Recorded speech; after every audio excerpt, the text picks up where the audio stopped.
So in this video you're going to learn about the best SEO plugin for WordPress website, and also I'm going to show you how you could set up the Yoast SEO. So I'm going to show you the Yoast SEO tutorial. So guys, before I begin, and if you're new here, my name is Yavar Khan. I do a lot of WordPress tutorials, plugin reviews, and how to build an online brand. So please consider subscribing and just clicking this button and also clicking the bell icon next to it, so you will be notified. And also, if you watch this video till the end, I have a free bonus for you. So let's get started. So currently I'm using Bluehost. This is one of the best web hosting for WordPress, and as you know, if your website is fast, it will help Google rank it much better. So currently right now we are on the WordPress dashboard. All you have to do is go on plugins, add new, and just search Yoast. So guys, I would always recommend the best SEO plugin is Yoast, because it's easy to set up and it's very light, so which means it's not heavy on your website and it won't make your website slow. So you just have to install now, and it's very easy to set up. I'll just go through everything right now. So just click on install. Once it's installed, just click on activate on plugins, or just click on SEO.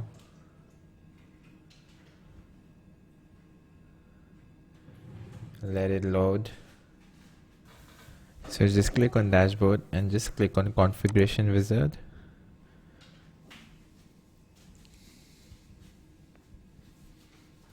So now you can see that your website is ready. Always say your website is ready. Click on next.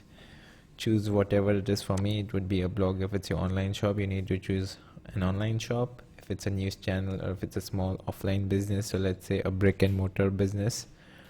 If it's a business website, you could choose a corporation. If you are a photographer, you could choose portfolio. If it's something else, you could choose that. So just choose the appropriate choice. Once it's done, if you're an organization, you can do that, or I could just select Yavar Khan. That's my name. I could do next. I will make sure. So basically what it means is, let's say search engines should show projects in search results. So I don't want to show my projects in Google, so I would say no. And if you want to show it, you could say yes, but I'm not going to do that. Just click next. So if you have a lot of authors on your website, or a lot of people are posting, so make sure you select yes. If it's not, just select no. Click next. So basically what does this mean is, if you can search anything on the website. So let's say I search about football tricks for kids. So as you could see, this one, I don't know, this is a dash. So if you want this for your website, you could choose this. If you want something else, if you want something like this, but I would always prefer with this. And you choose your website name. This would be your website name, and then click on next. And then you could watch the tutorial, but you don't have to, because I'm showing it to you. But if you want to learn more in depth, you could do that. Just click on next, and voila guys, you all are done. If you want to watch the video, you could do it, but I'm just gonna go through all the settings. So now once this is done, you can come on features. Everything is turned on. Just make sure this is XML. So what you could do is, you can view your sitemap XML. So currently, so this is a subdomain, so basically it would be like this.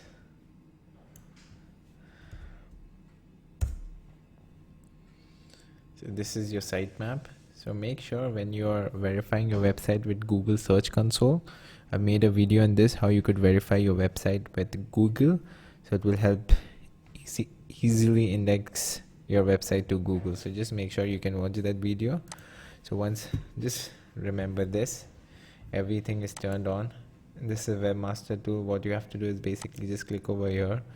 It will take you to Google again to verify. And what you have to do is just copy this thing and just paste it and save changes. Once this is done, you could just do verify, and it will verify with Google, and voila, it's done. Okay, Let's go back now. Let's go to search appearance. Nothing. You could just, this is how you did your title separator for your website. You could upload your logo over here. Leave this as it is. Media as it is. Taxonomy as it is. Just leave this as it is. Don't touch it. I don't touch it, and you don't also have to touch it. Let's go back to search console. So now, as you could see, they have discontinued it. So maybe in the next update you won't be able to see this.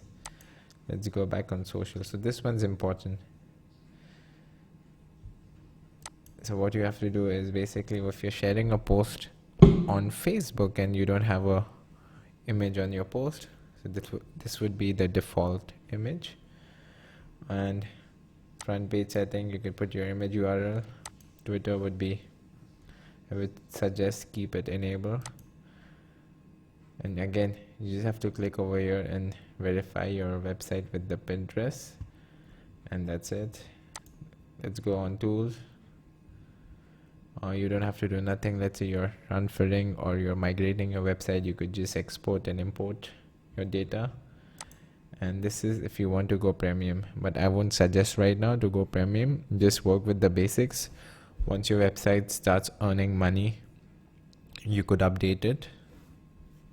Now I'm going to show you how you could optimize your post.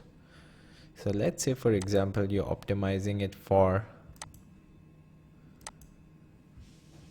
food recipes. Okay, I'm just giving you an example because I just recently helped someone optimize for food recipes. So guys, it's really easy. You can write your title.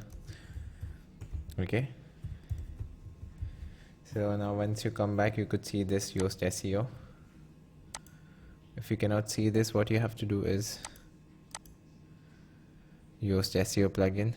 Okay, just make sure your keyword is over here, food recipe. This is your food recipes, and the best thing what you could do is just search on Google what people are writing down. So dinner food recipes, you could just optimize it for, you know, food recipes, but then just write down dinner food recipes, and then I'm just copying it from Google. But then, you know, you just have to, whatever is working, guys, look at your competitor, copy it, make a little changes, and you can just put the meta description in. As you could see, you know, everything is showing green and it has all the markers. So it says that, you know, you need to link, so just follow these guidelines. Outbound link is basically you're linking your website with something else like Wikipedia. Internal links are also important. Internal links are you're linking one of your pages of your website, and just follow it as it is. You need to write down at least minimum 300 words, but I would suggest 1000 words if you want to optimize it for that keyword. Everything else shows green. You can just save your draft and publish it, and this is how you could optimize this specific keyword, food recipes. So this is the WordPress tutorial, the best SEO plugin tutorial, and I hope you like this video, and let me know which plugin you use for SEO, and I hope this video was helpful, and thanks for watching. And as promised in the beginning that I'll give you a bonus. So I've created a free crash course on how to create a WordPress website from scratch. The link is in the description, so you could just go over there and sign up and you can get a free course. And also I have a free Facebook group, link down below. Go and sign up, because we would love to have you there, as we have a lot of secret strategies and tips to create an online business and earn passive income. So don't forget to subscribe, and see you in the next video.